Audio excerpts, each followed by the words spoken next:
السلام عليكم ورحمة الله وبركاته دمان ولا الله وميل كستو دنيا كجوجتان والين السلامي وحان ربا inaan ka hadlo dhowr qodob oo kooban qodobka ugu horeeyay waa fadilada sheekha Maxamed Idriis iyo barnaamijka tababarka ah oo Hargeysa maalinta dhawdo ka qaban lahaa ee laga joojiyay iyo sidii uu sheekhu u dhaqmay markii dambe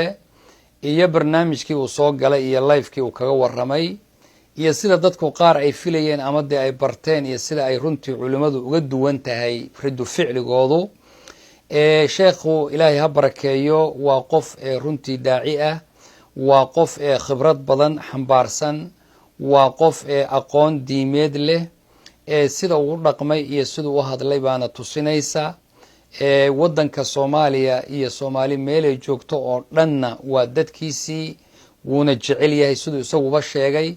waxaan xusuustaa hadda ka hor qoraalana uu ku sameeyay shakhsiyanna uu ii sheegay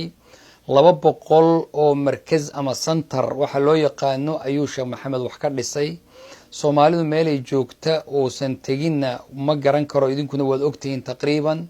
intaana ummadda Soomaaliyeed buu khayr iyo maaragtay wanaag ugu daba socdaa safar iyo dhibaatada uu leeyahay waad garan kartaan raaxa inuusan ahayn dalxiisna uusan ku jirin marka sheekha waxaan leenahay waa ku mahadsan tahay mowqifkii wanaagsanaa ee qaadatay iyo amaantii aad u soo jeedisay xukuumadda Somaliland iyo waliba sidaad ugu ixtiraamtay nidaamka ka jira iyo go'aanka ka maamul ahaan iyo ka dawlad ahaan la qaatay inuu sheekhuna u hogaansamo waxyaabaha muhiimka ilaa hadaan la soo hogaansamin oo loo kala dambaynin umuurta hawli socon mayso runtii sidaas oo kale waxaan isagana ku haboonayd inuu u dhaqmo madaxweynihii hore ee dalka Soomaaliya Sheekh Shariif oo isaga naftiisu runtii nin caqli iyo deganaan badan ba lagu yaqaan ahaa markii isaga shakhsiyan arrin lagu sameeyay ama safar laga joojiyay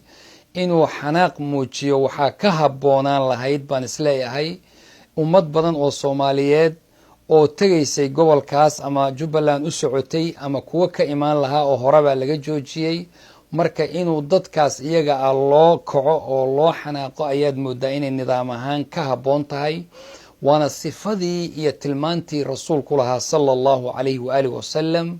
waana midda isagu waligii uusan dantiisa iyo isagu naftiisa uma aaragoosanin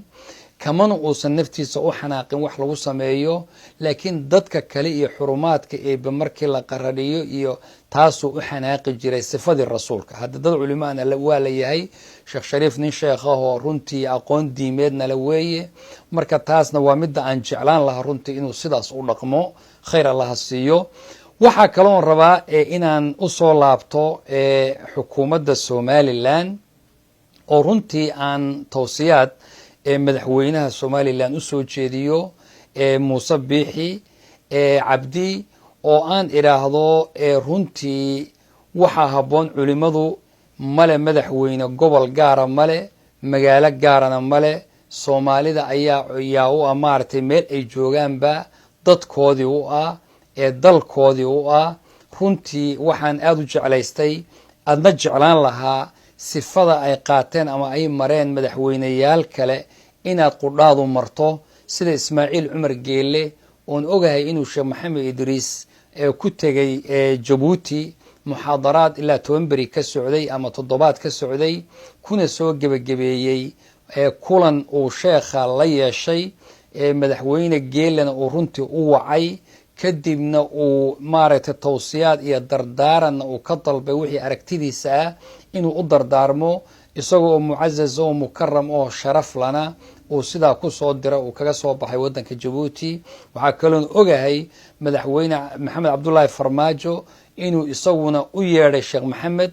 taqriiban 24 saac gudahoodna 2 jeer uu la fadhiistay taasoo runtii keenaysa ahmiyadda iyo ihtimaamka culimadu ay leeyihiin iyo waxa ay xambaarsan yihiin iyo khibradooda iyo in laga faa'iideysto haddaba madaxweyne Muuse waxaan ka codsanayaa una dardaarmayaa in sheekha la soo celiyo wadankiisii lagu soo celiyo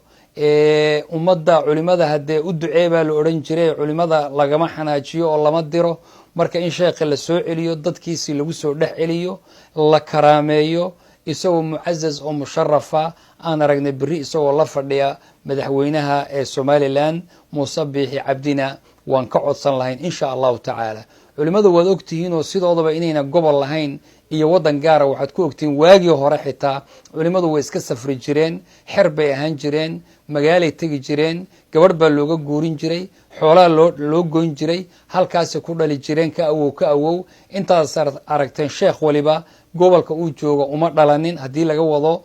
meesha ay dadku ka kala yimaadeen laakiin culimadu male meel gaara marka waxaan ka codsan reer Somaliland oo dhan uu ugu horeeyo madaxweynuhu